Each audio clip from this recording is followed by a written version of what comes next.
newankubadde abaana be nga basaba emmere kasita onoosigala mu nsi eno mu nsi eno ey'abalamu kasita onoosigala mu nsi eno mu nsi eno erina omukisa gwo wajja mu nsi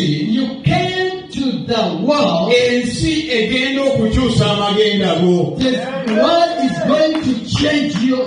Tosobola kubeera mu Yesu Kristo. You can't be in Christ n'osigala nga bw'olina okubeera. and remain the way you're supposed to be.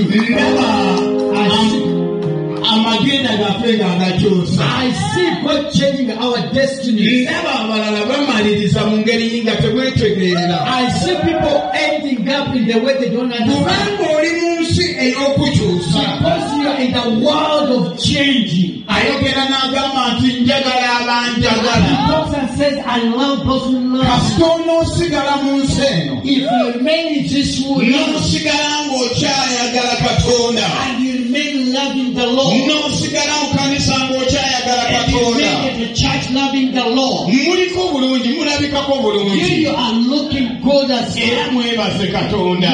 You should thank the Lord. Haleluya. Amen. Naye abamu ku ffe kulemera mu Mukama But some of us, to persist in the Lord, kye kitukyusa ne tufuuka kati kye mulabako it is what has temukubira changed us engalo. to be like this. You can clap for us. Katonda wo alina enteekateeka ey'enjawulo. God has a great Sogera plan. bigambo bino nga nkugamba nti baakugamba ebigambo bye baakugamba dda. I'm not saying these things because I've told you this words. Naye njagala nkugamba ekigambo kino leero ntereka kibeere kipya. But let me tell you, I want this word to be new to you. Katonda tanaba kukulekerera. The Lord has never forsaken you. Ate Katonda tanaba kukuvaapo. The Lord has never left you. Alina ky'ayagala okukyusa. There's something He wants to Ate change. njogera eri gwe alaba nga olinga alinga bwe watandika. I want to speak to you who is like you are standard, like the way you were. Bwegumiikiriza osigale mu Just nsi. be patient in the Lord. N'alyoka n'agamba I will build you up.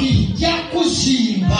Njagala kwogera eri omuntu oyo gwe banyooma. I want to speak to the person Njagala despised. kwogera eri omuntu oyo gwe bajereka. I want to talk to a person who is Njagala intimidated. kwogera eri omuntu oyo gwe bayuwa. I want to talk to a person who is disappointed. Gwe bayuwa.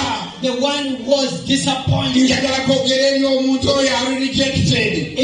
I want to speak to the person who is desperate. Bayibuli yetugambye n'ayogera n'agamba bw'ati.